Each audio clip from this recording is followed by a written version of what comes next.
अस्सलाम वालेकुम दोस्तों, मेरा नाम है अली उमर, हमेशा की तरह मौजूद है दाऊद और आप देख रहे हैं जिस वक्त क्रिकेट अवर अली शो को कैसे देखना तो है दोस्तों आप लोग से बात करने जा रहे हैं। बात करेंगे जी आज आपके साथ टॉप क्रिकेट न्यूज का सेगमेंट है, आपसे शेयर करने जा रहे हैं। दो बड़े नाम जो है वापस आ रहे हैं पाकिस्तान बांग्लादेश सीरीज में। कौन से वो बड़े नाम है वो आपको बताएंगे। PSL अगले साल कब खेली जानी है उसकी डेट सामने आ चुकी है, वो आपको बताएंगे। हैदराबाद का स्टेडियम वापस आ रहा है भाई। अरे हैदराबाद में आप अब देख सकेंगे मैच, इस बारे में बात करेंगे। इसके बाद जो खबर आ रही है वो आ रही है BCCI के हवाले से कि उन्होंने रिस्पॉन्ड किया भाई एशिया कप को लेकर, क्या कहना है उनका वो आपको बताएंगे। एशेज के हवाले से बात करेंगे, क्या टिकट्स के हवाले से भाई रिकॉर्ड आया, क्या चक्कर हुआ है वो आपको बताएंगे। फिल सॉल्ट के हवाले से कुछ अपडेट आ रही है वो भी आप लोग से शेयर करेंगे। तो अगर आप हमारे चैनल पर पहली बार हैं, चैनल को सब्सक्राइब करें और साथ ही बेल आइकन बजाना। तो बात का आगाज करते हैं नंबर 1 खबर के साथ जो हमारे पास आ रही है। तो पाकिस्तान ने जाना है जुलाई को बांग्लादेश टूर, और बांग्लादेश में पाकिस्तान ने 20 जुलाई से पाकिस्तान और बांग्लादेश के दरमियान जो T20 सीरीज है उसका आगाज हो रहा है। चलो पहले पाकिस्तान में आपने 5 कट किए, तो मुझे लगता है कि बांग्लादेश में भी आपको 5 T20 जो करने चाहिए। वैसे तो 3 जो शेड्यूल है वही खेले जाने हैं। तो 2 बड़े नाम जो है वापस आ रहे हैं। एक शाहीन शाह अफरीदी की वापसी होने जा रही है क्योंकि फास्ट बॉलर ने खास को इंप्रेस नहीं किया, मतलब थे ही नहीं पेसर, हसन के अलावा कोई खास बॉलिंग थी नहीं। शाहीन साहब वापस आ रहे हैं। और दूसरे जिनका नाम पे बहुत ज्यादा बहस हुई थी, एक ऑलराउंडर को तो आपने शामिल कर दिया, लेकिन सुफियान मुकीम के ऊपर जो है बहुत ज्यादा बात हुई थी। तो सुफियान मुकीम को जो है वापस लाया जा रहा है और सुफियान मुकीम बड़े यूजफुल भी साबित होंगे क्योंकि वहां पर स्लो विकेट्स होती है और वो आपको बांग्लादेश स्पिन से फंसाएगा भाई। देखिए अभी तो आपकी कोई क्रिकेट है नहीं, अब कोई 1.5 महीने के बाद, 1.5 महीने से भी ज्यादा ही आप कह लो कि आपने जब बांग्लादेश जाना है उसकी जो टेंटेटिव डेट्स हैं वो 20 जुलाई, 22 जुलाई और 24 जुलाई को पाकिस्तान टूर ऑफ बांग्लादेश खेला जाएगा। ये FTP में नहीं था ICC की। जब बांग्लादेश के प्रेसिडेंट फारूक और चेयरमैन मोहसिन नकवी की मुलाकात हुई थी तो उस दरमियान में ये गुफ्तगू हुई कि ये सीरीज एक रख लेते हैं। जब चैंपियंस ट्रॉफी के लिए वो यहाँ आए हुए थे तो ये सीरीज रख ली गई है। अब बात यह कि पाकिस्तान ने अगली जो तकरीबन 1.25 महीने के बाद जो सीरीज खेलनी है वो बांग्लादेश ही जाना है। वैसे तो कहा गया था कि 3 T20 और 3 ODIs रख लेते हैं, लेकिन चूंकि बांग्लादेश और श्रीलंका की भी सीरीज चल रही होगी और फिर जब ये सीरीज खत्म होगी तो उसके बाद जो विंडो है बड़ी छोटी है, क्योंकि फिर पाकिस्तान ने वेस्ट इंडीज भी जाना है 3 T20 और 3 ODIs खेलने के लिए। जो 3 T20 अमेरिका में खेले जाएंगे और 3 ODIs आपके वेस्ट इंडीज में होंगे। अब अली साहब ये जो 2 नाम आ रहे हैं, अभी तो वैसे आपकी सिलेक्शन कमेटी में भी काफी सारी तब्दीलियां होनी है। कल भी हम बात कर रहे थे कि अजहर अली हो गए, असद शफीक हो गए, अलीम डार का नाम चल रहा है कि पॉसिबल है कि इनको सैक कर दिया जाएगा और सरफराज अहमद इस सिलेक्शन कमेटी में एंट्री कर रहे हैं। और भी 2 नाम है जिनको एंट्री मिलेगी। लेकिन ये जो भी आपने 2 नाम बताए, एक शाहीन शाह आफरीदी और दूसरा सुफियान मुकीम। अली साहब जो आपका अगर एशिया कप होता है और एशिया कप हो गया और T20 वर्ल्ड कप हो गया, अगर आप लगभग जो पाकिस्तान का स्क्वाड खेलना है T20 वर्ल्ड कप और एशिया कप तो यही है। एक शाहीन अगर आप उसके अंदर डाल दोगे, एक सुफियान मुकीम उसके अंदर डाल दोगे, तो यही आपका 99% जो स्क्वाड होगा वो यही होगा। हाँ, माइक हैसमैन बाबर आजम के हवाले से बात कर रहे हैं कि क्या बाबर आजम को आना चाहिए, या वो थोड़ी सी बात कर रहे हैं कि बाबर आजम को मैं उस हवाले से तैयार करूंगा। तो बहुत कम चांस है, लेकिन अगर बाबर आजम आ जाते हैं तो बस ये, अदरवाइज और कोई बाहर का प्लेयर नहीं आएगा। खबरों के मुताबिक जो बड़े करीबी सोर्स हमें कोट करते हैं कि इस टाइम ना टीम मैनेजमेंट, ना सिलेक्शन कमेटी और ना PCB, सब इस हवाले से एक ही पेज में है कि मोहम्मद रिजवान को T20 फॉर्मेट में पाकिस्तान आगे बिल्कुल भी नहीं देख रहा। थोड़ा सा मसला मोहम्मद रिजवान का ये भी हुआ ना कि जो आपके अभी करंटली चेयरमैन मोहसिन नकवी जो है, इनकी जो नफ्सियात है वो बड़ी करीब से समझ गए इस चीज को कि अगर इनके साथ कोई बंदा अड़फस करता है ना, फिर ये उस बंदे के साथ सीधे नहीं चलते। और रिजवान को इन्होंने प्रमोट भी किया था, कैप्टन भी बनाया, लेकिन चैंपियन ट्रॉफी के बाद जिस तरह से रिजवान का रवैया बदला, जिस तरह रिजवान के मूड स्विंग्स हुए और जिस तरह से रिजवान ने PCB के खिलाफ बयानात दिए, ये चीज रिजवान के कैरियर में बड़ी आड़े आ सकती है। नहीं देखो, ये जो आप जो बात कर रहे हो ना, ये कप्तानी के पॉइंट ऑफ व्यू से आप इसको फिर भी लेके चल सकते हो, लेकिन जो T20 फॉर्मेट है वो इस हवाले से अगर आप देखो तो जो टीम मैनेजमेंट है उनको लगता ये है कि बाबर रिजवान दोनों सेट नहीं होते। अगर बात सही है, फ्यूचर में दाऊद इनके लिए ODI में भी मसला आ सकता है। अगर नहीं ऐसा प्लेयर तो नहीं लगता, क्योंकि उनको व्हाइट बॉल के कैंप में भी रखा हुआ है, 2027 के वर्ल्ड कप में भी। हाँ, कप्तानी के मामला और भी ज्यादा हैं, उसमें यह भी नजर आ रहा है कि जी आगा को ज्यादा आप कह लो कि हाथ ज्यादा ऊपर आगा के ऊपर रखा गया। रिजवान ने बयानात बहुत खुलडुल कर दिए, जो सच्ची बात है। वो उनकी कप्तानी के लिए जरूर हेडर बन सकती है, लेकिन ये जो हम बात कर रहे हैं कि T20 फॉर्मेट में उनको नहीं देखा जा रहा, क्योंकि टीम मैनेजमेंट ये सोचती है कि अब हमें यंगस्टर्स की तरफ जाना है और हमें फेयरलेस क्रिकेट खेलनी है। रिजवान T20 में उस अप्रोच के साथ नजर नहीं आते, इवन बाबर भी उस अप्रोच के साथ नजर नहीं आते। और आपने अभी जो इन दोनों को बाहर करके जिस तरह सीरीज खेली है, सीरीज आपकी बहुत सक्सेसफुल रही है। हाँ, अगर आप कहते हो कि यार वर्ल्ड कप में हमें बड़े एक्सपीरियंस की जरूरत है, ये मसले वो मसले, तो एटलीस्ट आप बाबर को ऐड कर सकते हो, एटलीस्ट। जो आप बाबर की बात कर रहे हो, तो बिल्कुल नहीं ऐड। जो आप बाबर की बात कर रहे हो, बाबर की सिर्फ इसलिए जगह जो बन रही है, टीम मैनेजमेंट बाबर के हक में भी नहीं है, लेकिन जो आपके कोच माइक हैसन है, वो अकेले बाबर आजम के लिए आप कह लो कि वकालत कर रहे हैं या बाबर आजम के लिए लड़ रहे हैं कि वो थोड़ा सा चाहते हैं कि बाबर आजम T20 टीम में आए। तो वो एक खाली वाहिद एक ही बंदा है, वो आपका हेड कोच है माइक हैसन। इसके अलावा और वो भी अभी देख रहे हैं कि उन्होंने भी ये नहीं कहा कि मैं 100% उनको खिलाऊंगा ही प्लेइंग 11 में, वो देख रहे हैं कि कहां पे जगह बनती है, क्योंकि अभी तो उनके काफी सारे बयानात भी आ रहे हैं। उनका मानना ये कि मैं ऐसा नहीं हूं कि खाली कोचिंग आऊं, 3-4 महीने कोचिंग करूं और उसके बाद वापस अपना मुल्क चला जाऊं और अयाशी करूं। वो कहते हैं कि मेरा ऐसा हेड कोच, मेरा मामला ये भी है कि मैं प्लेयर के साथ अपनी बॉन्डिंग बनाऊं, मैं हर प्लेयर को बताऊं कि भाई मुझे उससे क्या चाहिए, और सिर्फ उसको ये ना कह दूं कि भाई तुम मुझे तेरा ये रोल चाहिए, बल्कि उसको उससे इंप्लीमेंट भी करवाना मेरा काम है। तो बातें तो वो काफी अच्छी कर रहे हैं कि मैं पाकिस्तान में ज्यादा से ज्यादा टाइम गुजारूंगा। उन्होंने कहा कि मुझे पता है पाकिस्तान क्रिकेट बोर्ड की कोई रेपुटेशन इतनी अच्छी नहीं है, पास में जो हुआ मुझे सब पता है, लेकिन मेरा अपना तरीकेकार है काम करने का। पाकिस्तान क्रिकेट बोर्ड ने मुझे गारंटी दिया कि आपको जैसे काम करना हो आप करना, और फिलहाल मुझे आजादी भी मिल रही है। एक और चीज वहां पर नजर भी आ रही है कि जिस तरह से उनके बयानात आ रहे हैं, वो काम भी बहुत कर रहे हैं। जिस तरह से वो कैंप्स लगा रहे हैं, फिर 40 लोगों का वो पूल जो है वो रेडी कर रहे हैं, जिसमें रेड बॉल, व्हाइट बॉल, इन सारों को मिक्स करके इन प्लेयर्स को जब वो ला रहे हैं और एक पूल बना रहे हैं कि यार हम इनमें से इमर्जिंग में भी हम खिलाड़ियों को खिलाएंगे, हम शाहीन में भी खिलाड़ियों को चांस देंगे। तो ऐसा लग रहा है कि उनकी नीयत एक काम करने वाली है, बट उम्मीद करते हैं कि फिर आपको बता दें कि जो शाहीन शाह आफरीदी हैं और साथ सुफियान मुकीम, इनको दौरा बांग्लादेश के लिए स्क्वाड में शामिल किया जाएगा। जो आपका पुराना स्क्वाड है उसमें एडिशन होगी, 2 प्लेयर मजीद उसमें से बाहर जरूर होंगे, लेकिन यही अब पाकिस्तान वर्ल्ड कप का स्क्वाड भी देखने जा रहा है। और अगर वहां भी सक्सेस मिली तो पॉसिबल यही पाकिस्तान का T20 वर्ल्ड कप का भी स्क्वाड होगा। हाँ, आपको फिर बता रहे हैं कि 1% चांस जरूर है, क्योंकि माइक हैसन चाहती है तो बाबर आजम की अगर इंक्लूजन हो जाए तो हो जाए, लेकिन मोहम्मद रिजवान को T20 फॉर्मेट में टीम मैनेजमेंट बिल्कुल नहीं देख रही। मोहम्मद रिजवान को ODI में जरूर देखा जा रहा है, वो स्क्वाड के साथ भी रहेंगे, रेड बॉल में भी टीम के साथ रहेंगे, लेकिन T20 फॉर्मेट में रिजवान की वापसी इस टाइम इम्पॉसिबल है। बाबर आजम का फिर भी चांस नजर आ रहा है। खैर से जो अपडेट आ रही है वो आ रही है PSL के हवाले से। तो PSL की जो डेट्स है, जो इस साल PSL खेली जानी है, यानी अगले साल जो खेली जानी है, लेकिन होनी इसी साल के अंदर दोबारा है, तो वो भी सामने आ चुकी है। तो भाईजान ये PSL 2025 एंड 2026 होने जा रही है। देखिए, ये बड़ी अजीब बात है कि जो PCB प्लानिंग कर रहा है, अगले जो 2 एडिशन है PSL 11 और PSL 12, वैसे तो कहा जा रहा है इसमें 2 टीम से इंक्लूजन भी होगी, लेकिन अभी जो PCB जो डेट्स तैयार कर रहा है वो ये कह रहा है कि जो आपका PSL 11 है उसकी जो तारीखें रखी जा रही हैं, वो कहा जा रहा है कि लेट दिसंबर में शुरू किया जाएगा, दिसंबर के आखिरी हफ्ते में शुरू किया जाएगा, और फिर ये जनवरी तक जाएगा PSL 11। और फिर आपका जो PSL 12 है उसके लिए कहा जा रहा है कि वो 2027 में जनवरी और फेब में वो खेला जाएगा। PSL 12 जो 2027 में खेला जाएगा, और ये जो अभी खेला जाना PSL ये इसी साल शुरू कर दिया जाएगा दिसंबर के आखिरी हफ्ते में। लेकिन ऐसा तो आपने खेल के इसके आपको बहुत ज्यादा नुकसान होने जा रहे हैं अगर तो आप ये PSL इसी साल के आखिर में शुरू करते हो। 2 बड़े नुकसान।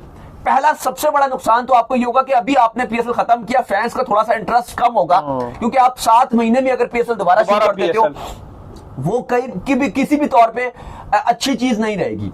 दूसरा जो सबसे बड़ा नुकसान है वो ये है कि उस टाइम पे बिग बैश चल रहा होगा, तो ऑस्ट्रेलिया के खिलाड़ी तो नहीं आएंगे। ऑस्ट्रेलिया के जो डोमेस्टिक भी खेल रहे होते हैं, जो बड़े स्टाइलिश अच्छे प्लेयर होते हैं, जैसे इस बार माइकल ऑन खेल रहे थे पेशावर ज़ल्मी की तरफ से, बड़े अच्छा बड़ा नाम, डेविड वार्नर भी खेलते हैं भाई, वार्नर भी हो गए, लेकिन इस तरह के बड़े बड़े नाम हैं, तो ऑस्ट्रेलिया के खिलाड़ी तो बिल्कुल अवेलेबल नहीं होंगे, मतलब हल्के खिलाड़ी भी अवेलेबल नहीं होंगे, क्योंकि वो डोमेस्टिक तो सभी खेल रहे होते हैं। पहला झटका ये आपको लग जाएगा। फिर साउथ अफ्रीका के भी ऐसे T20 लीग भी शुरू हो जाती है, वही चल रही होगी बिल्कुल, तो उनके भी बहुत सारे प्लेयर नहीं होंगे। फिर बांग्लादेश की प्रीमियर लीग भी BPL भी शुरू कर रही होती है। आपने इस बार तो बड़े बड़े बांग्लादेशी खिला रहे थे, बिल्कुल वो भी झटका। आपने जो फार्मूला अपनाया है ना इस बार, वो आपका सक्सेसफुल फार्मूला रहा है कि हम IPL के टाइम के ऊपर PSL करवाएंगे, फिर आपको जो प्लेयर बड़े बड़े वहां से छूट रहे थे आपको बड़ी आसानी से मिल रहे थे, तो ये मुझे लगता है कि एक नेगेटिव इंपैक्ट है। फिर जो बाकी, ये तो चलो लीग्स की बात कर दी, अब फिर मसला ये है कि ऑस्ट्रेलिया का, क्योंकि उनकी तो होम सीजन भी चल रहा होता है ना ऑस्ट्रेलिया का, ये दिसंबर वगैरह में ऑस्ट्रेलिया की तो आपको पता है समर्स होती है, न्यूजीलैंड की भी इंटरनेशनल क्रिकेट चल रही होती है, क्योंकि वहां की आपको पता है कि जो मौसम है उसके हिसाब से उनका वही दिसंबर जनवरी पूरा होम सीजन होता है। तो अब मसला ये होता है कि वो न्यूजीलैंड का भी ऑस्ट्रेलिया का भी होम सीजन चल रहा होगा, अब वहां पे किसी और टीम के साथ तो खेल रहे होंगे, तो बाकी जितनी भी टीम्स हैं, इंडिया तो चलो किसी टीम के साथ खेल रही होगी, वेस्ट इंडीज किसी के साथ खेल रही होगी, तो सारी टीम जब खेल रही होंगी तो आपके पास जो बकिया प्लेयर प्लेयर्स जो आते हैं वो भी प्लेयर नहीं आ सकेंगे, ये बड़ा नुकसान हो गया। फिर एक और, जब आप आईपीएल के टाइम पर कर रहे थे तो सबसे बड़ा बेनिफिट ये होता है कि जब आईपीएल 2.5 महीने का चलता है तो पाकिस्तान इंटरनेशनल क्रिकेट तो खेलता नहीं है, ज्यादा से ज्यादा एक सीरीज होती है, वो भी आईपीएल के शुरू में चल रही होती है, कभी न्यूजीलैंड से खेल रहे होते हो आप, कभी बांग्लादेश से खेल रहे होते हो, लेकिन वो जल्दी से खत्म हो जाती है। फिर 2 महीने आपकी ब्रेक के होते हैं, तो पाकिस्तानी फैंस बिल्कुल वेले होते हैं। तो इस टाइम पर जब आपने पीएसएल चला दिया था तो बड़ा मजा आ रहा था कि वहां पे आईपीएल चल रही थी, तो हमारे पास बीइंग अ पाकिस्तानी हमारे पास देखने के लिए कुछ होता नहीं है, क्रिकेट देखने के लिए नहीं होती, तो उस दरमियान में पाकिस्तानी फैंस पीएसएल एंजॉय कर रहे थे। तो अब आपके पास वो भी 2.5 महीना वेला, जब आईपीएल चल रहा होगा वैसे इंटरनेशनल टीम्स नहीं खेलती हैं, तो वो 2.5 महीने भी आप छुट्टी मारोगे, और जो बाकी टाइम पे जब आप पीएसएल कराओगे तो दुनिया भर क्रिकेट खेल रही होगी, दुनिया भर की 3 लीगें चल रही होंगी, तो बीच में आप भी अपनी चौथी फंसा दोगे। तो मुझे लगता है कि अगर आप इस साल ये जो डेट्स पीसीबी ने फाइनलाइज की हैं, ये बहुत ही पोर डेट्स फाइनलाइज की हैं, ये बिल्कुल एक पोर स्ट्रेटजी रहेगी, ये अकलमंदी का काम नहीं है। आपको चाहिए कि आप इंटरनेशनल क्रिकेट और इंटरनेशनल सीरीज खेलो, क्योंकि उसके 3 महीने के बाद, बल्कि 2 महीने के बाद वर्ल्ड कप भी शुरू हो रहा होगा, T20 वर्ल्ड कप। तो बेहतर है कि आप अपना फोकस इंटरनेशनल क्रिकेट पर ही रखो, पीएसएल आप आईपीएल के टाइम पर ही करो।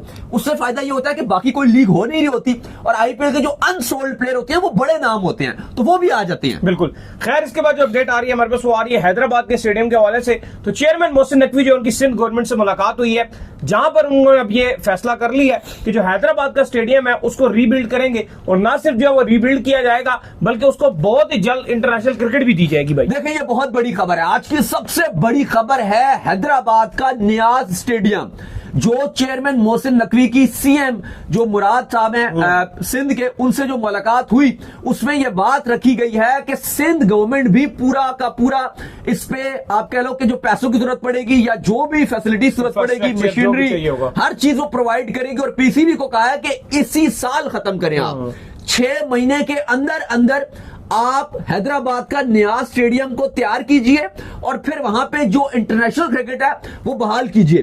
अगले हफ्ते पीसीबी की एक हाई प्रोफाइल जो कमेटी है वो हैदराबाद के स्टेडियम का दौरा करने जा रही है, और उसके बाद वहां पे दिन रात काम शुरू कर दिया जाएगा। तो ये हैदराबाद के फैंस के लिए बहुत ही अच्छी खुशखबरी, क्योंकि कराची वाले आपको पता है उस तरह से मैचेस एंजॉय नहीं भी करते, और बड़ा शहर है कराची का, और हैदराबाद एक छोटा शहर है, और इस तरह के छोटे शहरों में जब क्रिकेट होती है तो वहां पे भूख बहुत होती है, वो तरसे हुए होते हैं क्रिकेट के लिए। और शर्जील खान वो भी हैदराबाद के हैं, शर्जील खान आपको एक हैदराबाद का खिलाड़ी है, तो इस तरह के स्टार प्लेयर आपको बड़े वहां से मिलते हैं। ऐसी बात है कि हैदराबाद में टैलेंट नहीं है, तो ये बहुत अच्छी बात है कि वहां के भी जो अब फैंस हैं वो इंटरनेशनल क्रिकेट देख सकेंगे। और उम्मीद की जा रही है कि जो अगर ये ग्राउंड तैयार हो जाता है तो पाकिस्तान साउथ अफ्रीका की जो सीरीज है इस साल के आखिर में नवंबर दिसंबर में, तो पॉसिबल है कि एक T20 मैच या एक आध कोई मैच हैदराबाद को भी दे दिया जाए। बिल्कुल जी। खैर, इसके बाद जो हमारे पास अपडेट आ रही है वो आ रही है बीसीसीआई के हवाले से, और अपडेट ये आ रही है कि बीसीसीआई ने रिस्पॉन्ड किया है एशिया कप को लेकर, कि जहां पर बहुत खबरें चल रही थी एशिया कप के हवाले से कि नहीं होगा, ये होगा, वो होगा, तो उसके ऊपर उन्होंने कहा कि भाई अभी हमने इसके ऊपर कोई फैसला नहीं किया, हम अपनी गवर्नमेंट से पूछकर जो है वो आपको इस हवाले से जो है वो आगाह करेंगे। और मुझे भी लगता है कि फैसला जो है तभी किया जाएगा जब चीजें बहुत नजदीक आ जाएंगी। देखिए, बिल्कुल ऐसे ही है, क्योंकि जब उनसे पूछा गया, एक आला ऑफिशियल है बीसीसीआई के, से पहले इंडियन मीडिया रिपोर्ट कर रहा था कि आपका एशिया कप कैंसिल हो गया, लेकिन बीसीसीआई ने कहा ऐसा कुछ भी नहीं है। लेकिन आज जो एक बीसीसीआई के बड़ा आला ऑफिशियल हैं, उनसे एक भारतीय जर्नलिस्ट ने पूछा कि एशिया कप के लिए क्या टीम इंडिया जाएगी, पाकिस्तान के साथ जो हमारे मामलात रहे हैं, तो उन्होंने कहा कि वर्ल्ड कप में तो हम जाएंगे। ये तो उन्होंने बात कही कि जी वर्ल्ड कप आईसीसी का मामला, और वो हमने उस हवाले से कोई बात भी नहीं हुई, और वो तो आप अंडरस्टूड है कि वर्ल्ड कप में आप जाओगे, जैसे वुमेन्स का वर्ल्ड कप भी चल रहा है आपका, तो वो तो उन्होंने कहा जी कि हम होस्ट है, इंडिया क्योंकि वर्ल्ड कप का होस्ट है और श्रीलंका के साथ को होस्ट करेगा, तो भारत तो वो तो सब कुछ चलेगा वर्ल्ड कप में, उसमें तो कोई बात की भी नहीं जाएगी कि जी नहीं होगा या कैंसिल होगा, वो तो बात भी नहीं हो रही, वो तो होगा। लेकिन एशिया कप के हवाले से उन्होंने कहा कि अभी हमारी जो बोर्ड की एक मीटिंग होनी अभी बाकी है बीसीसीआई की, उन्होंने कहा अभी चूंकि आईपीएल चल रहा था, अभी 2 दिन हुआ आईपीएल को खत्म हुए हुए, अभी वहां पे हमारा सारा फोकस था, अभी इंडियन टीम इंग्लैंड जा रही है तो वहां पे हम सारा फोकस कर रहे हैं, लेकिन इसके दरमियान में ही इंडिया इंग्लैंड की सीरीज के या एंड के टाइम पर हमारी एक बोर्ड की मीटिंग होगी, जहां पे हम फैसला करेंगे कि हमने एशिया कप के हवाले से क्या करना है, और फिर हम बात गवर्नमेंट की तरफ लेके जाएंगे।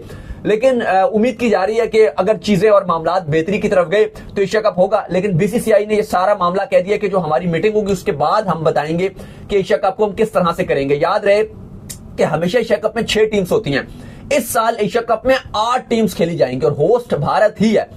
सितंबर का जो फर्स्ट वीक है 5 से 6 सितंबर से ये एशिया कप शुरू होगा और फिर 20, 22, 23 तक जो है वो ये एशिया कप जो है वो जारी रहना है। दुबई में इस एशिया कप को शेड्यूल करना है, लेकिन अभी तक ऑफिशियली बीसीसीआई ने इस पर जो है वो रिस्पॉन्ड करने से कहा है कि हम बाद में बताएंगे। बिल्कुल, जिसके बाद जो खबर आ रही है वो आ रही है एशेज के हवाले से, और अपडेट ये आ रही है कि भाई रिकॉर्ड सेल हुई है भाई इस बार एशेज की। ये क्या हुआ है भाई? देखें, एशेज आपको पता है कि जो 5 टेस्ट मैचेस का आगाज है वो 21 नवंबर से हो जाएगा, लेकिन आज क्रिकेट ऑस्ट्रेलिया ने जब टिकट सेल पर लगाए तो हैरान कुन तौर पर जो टिकट्स थे वो 3 लाख से ऊपर पहले दिन बिक गए। जो बॉक्सिंग डे टेस्ट मैच है जो एमसीजी में खेला जाएगा उसका रिकॉर्ड ये आप कह लो कि प्री सेल में अब ये टिकट्स आए थे। इससे पहले जो रिकॉर्ड था वो 1,11,000 टिकट्स बिके थे फर्स्ट डे में बॉक्सिंग डे के, लेकिन इस बार 3 लाख से भी ज्यादा ऊपर टिकट्स बिक चुके हैं। सॉरी, जिस पर क्रिकेट ऑस्ट्रेलिया का मानना यह कि आप देखें कि ऑस्ट्रेलिया में जो क्रिकेट का क्रेज है वो किस तरह से ऊपर जा रहा है, और वो होपफुल है कि अगले चंद दिन में तमाम के तमाम जो टिकट्स हैं वो बिक जाएंगे। और अभी ये फुल सेल पे नहीं आया, अभी ये प्री सेल पे आए और ये हाल हो गया। बिल्कुल। खैर, इसके बाद जो अपडेट आ रही है वो आ रही है फिल सॉल्ट के हवाले से, और अपडेट ये आ रही है कि फिल सॉल्ट जो वेस्ट इंडीज के खिलाफ जो T20 सीरीज खेली जानी है वो मिस करने जा रहे हैं। क्यों मिस कर रहे हैं भाई? भाई उनकी पैटर्निटी लीव से उनके यहाँ बेबी की पैदाइश होने वाली है, जिसके बाद जो फिल सॉल्ट आपको पता आईपीएल खेल रहे थे और फिर वो वतन वापस पहुंचे हैं, तो उन्होंने रिक्वेस्ट की ईसीबी से कि मुझे छुट्टियां दे दी जाएं। तो अभी तो फिलहाल उनकी बेबी में टाइम है, लेकिन ईसीबी ने कहा ठीक है, आप अपना जो टाइम है वो आप अपनी फैमिली के साथ गुजार लीजिए और उसके बाद फिर आपकी जो पैटर्निटी लीव्स हैं वो आप एंजॉय कर लीजिएगा और फिर उसके बाद आप वापस आ जाइएगा। तो अब फिल सॉल्ट वेस्ट इंडीज की जो सीरीज है उसमें शिरकत नहीं करेंगे। 5 T20 से उससे ये बाहर हो गए हैं। तो उम्मीद करते हैं आज हमारे शो आपको आएगा पसंद आए। वीडियो को लाइक कीजिए, हमारे चैनल को सब्सक्राइब कीजिए, साथ ही बेल आइकन को बजाइए। एक और काम कर लीजिए, वही कर लीजिए इंस्टाग्राम को, और आप जाइए फॉलो बिल्कुल इंस्टाग्राम पे मुझे फॉलो कर लीजिए, वहां पे मैं मौजूद हूं दाऊद क्रिकेट के नेम से। अगर आपको कोई सवाल हो तो भेजिएगा और उनको भी फॉलो कीजिए। मुझे फॉलो कीजिए, मैं ऑफिशियल के नाम से, लिंक डिस्क्रिप्शन में मौजूद है, जाइए गाइस फॉलो कीजिए। नेक्स्ट वीडियो में ख्याल रखिएगा।